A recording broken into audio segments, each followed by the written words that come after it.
जय हिंद। स्वागत है सभी का एक बार फिर से एक न्यू वीडियो में कुछ खास जानकारी के साथ। आज का जो अपडेट है वो बड़ी अपडेट मैं आपको आज बताने वाला हूं।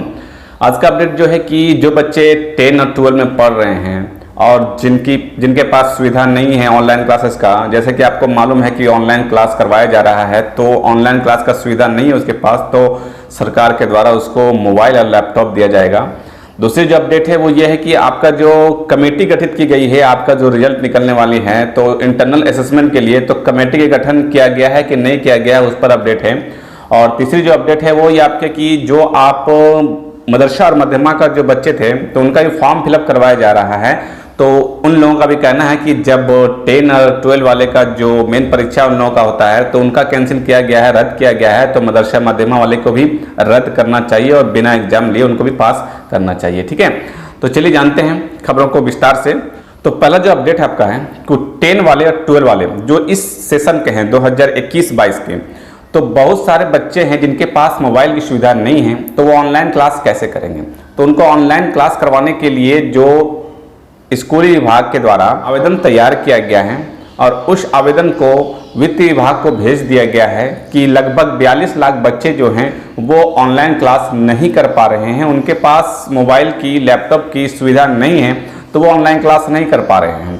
तो उसके लिए क्या करना चाहिए कि जो बच्चे के पास मोबाइल नहीं है, लैपटॉप नहीं है, उनको मोबाइल और लैपटॉप देने की प्रक्रिया शुरू करनी चाहिए। वित्त विभाग को भेजा गया है क्योंकि वित्त विभाग ही आपका जो है फैसला लेगी, क्योंकि पैसा उन्हीं को देना है। तो वहां से अगर पास हो जाता है तो फिर आपको स्कूल कॉलेज में मोबाइल और लैपटॉप मिलना शुरू होगा। अब ये किसको मिलेगा किसको नहीं मिलेगा ये इसकी जानकारी अभी नहीं दी गई है, बस अभी ये जो प्रस्ताव पारित किया गया है, प्रस्ताव में अगर सिग्नेचर होता है उसके बाद फिर आपको मिलना शुरू हो जाएगा। तो इस पर भी कुछ अपडेट आएगा कि किन किन को मिलेगा। जो 2021-22 के सेशन का है तो उस पर भी अपडेट आएगा, तो मैं आपको अवगत करवा ही दूंगा।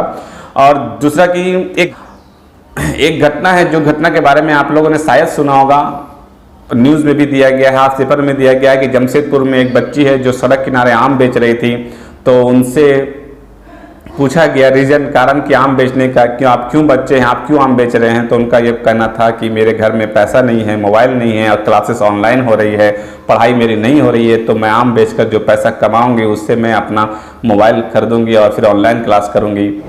एक डीजीपी हैं जिनका नाम है नीरज सिन्हा, तो नीरज सिन्हा ने एक पहल किए हैं, डीजीपी नीरज सिन्हा जी ने, कि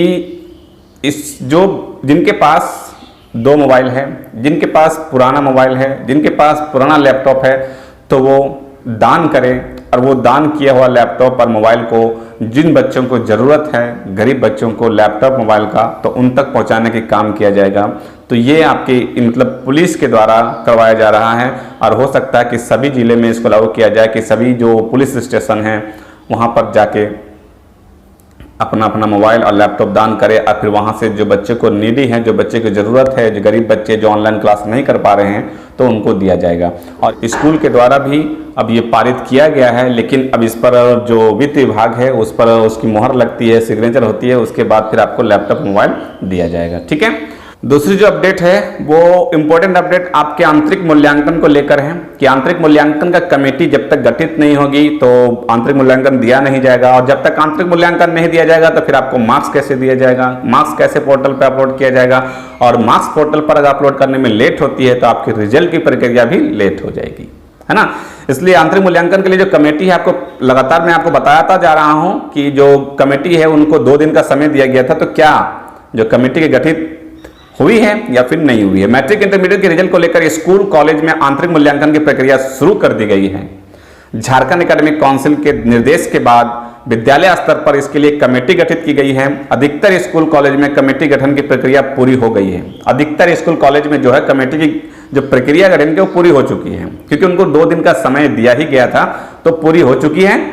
जिन विषयों में प्रायोगिक परीक्षा नहीं होती है उनमें 20 अंकों का आंतरिक मूल्यांकन किया जाएगा और स्कूल कॉलेज को आंतरिक मूल्यांकन का प्राप्तांक पोर्टल पर अपलोड करना होगा। पोर्टल भी जो है उनकी पोर्टल भी तो दे दिया गया है और जैक के वेबसाइट में आप पोर्टल देख सकते हैं।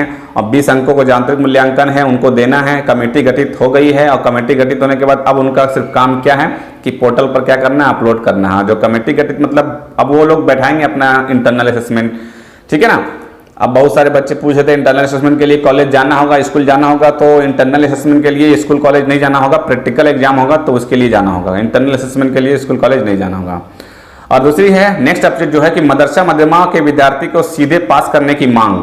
अब जो मदरसा मध्यमा के जो विद्यार्थी थे तो उनका भी फॉर्म फिलअप करवाया जा रहा है। तो झारखंड संघ ने मैट्रिक व इंटरमीडिएट के परीक्षार्थी की तरह मदरसा और मध्यमा के परीक्षार्थी को भी बिना परीक्षा पास करने की मांग की है। इस संबंध में झारखंड छात्र संघ के झारखंड एकेडमिक काउंसिल के सचिव को ज्ञापन सौंपा है और संघ केंद्रीय अध्यक्ष एस अली ने कहा कि मदरसा और मध्यमा के परीक्षार्थी को बिना परीक्षा अगली कक्षा में प्रमोट किया जाए। उनका मांगना है, उनका कहना भी है कि अब जो एग्जाम है वो नहीं लिया जाना चाहिए मदरसा मध्यमा का भी, और इनको पास कर दिया जाना चाहिए। ठीक है, तो आई होप आप जो है इसका आज का अपडेट आप लोगों को समझ में आया होगा। जो 3 अपडेट थी आपकी जो बड़ी बड़ी, वे मैं आपको बताने की कोशिश किया हूँ। आप कुछ भी परेशानी हो, कोई प्रॉब्लम हो तो कमेंट करें, मुझे कोई जानकारी होगी तो मैं आपको जानकारी देने की कोशिश करूंगा। और एक बात, कमेंट मैंने आप लोगों को कमेंट करने के लिए कहा था, आपको एजुकेशन से रिलेटेड कमेंट करने के लिए कहा था। जो बच्चे एजुकेशन से रिलेटेड कमेंट करते हैं वही कमेंट करें, फालतू का कमेंट ना करें। क्योंकि कमेंट मैं पढ़ता हूँ, कमेंट पढ़कर मैं सोचता हूँ, जवाब देने की कोशिश करता हूँ, और आप लोग अपना जान पहचान बढ़ाने लगते हैं। आपको जान पहचान बढ़ाना है तो आप दूसरे पोर्टल पे जाएं ना, दूसरे और भी वेबसाइट है वहाँ पे जाएं। यहाँ कमेंट सेक्शन में आपके एजुकेशन से रिलेटेड जो भी प्रॉब्लम हो, जो परेशानी हो, वो कमेंट करें। कहाँ से हो, किधर से हो, मोबाइल नंबर चाहिए, व्हाट्सअप नंबर चाहिए या फिर इंस्टा आईडी चाहिए, प्लीज़ कमेंट में ना करें। और भी बच्चे पढ़ते हैं कमेंट, परेशान होते हैं 1-2 बच्चे के कारण। ठीक है, तो आपसे जो रिलेटेड कमेंट है वो करें। और दूसरी बात, मैंने आप लोगों को कहा था कि आप कमेंट पढ़ के अगर आपको कमेंट का जवाब जानते हैं तो कमेंट का जवाब देने की कोशिश करें। तो अब बहुत सारे लोग क्या करने लगते हैं कि कोई कमेंट करते हैं तो उनको मतलब अभद्र भाषा प्रयोग करके उनको कमेंट करते हैं। अगर आपको कमेंट का जवाब नहीं देना है तो मत दे, मैं दे दूंगा कमेंट का जवाब, मैं दे दूंगा। आप पढ़ के चुपचाप हो जाएं, कमेंट का जवाब, अभद्र भाषा का प्रयोग ना करें। मैं कमेंट का जवाब दे सकता हूं, मैं दे दूंगा। ठीक है ना, तो आप इस बात को ध्यान रखिएगा। और आपको कोई प्रॉब्लम हो, परेशानी हो तो कमेंट करें, मुझे जानकारी होगी तो मैं कमेंट का जवाब जरूर दूंगा। तो मिलते हैं फिर नेक्स्ट वीडियो में कुछ खास जानकारी के साथ, तब तक रखें अपना ख्याल। Thank you friends, thanks for watching.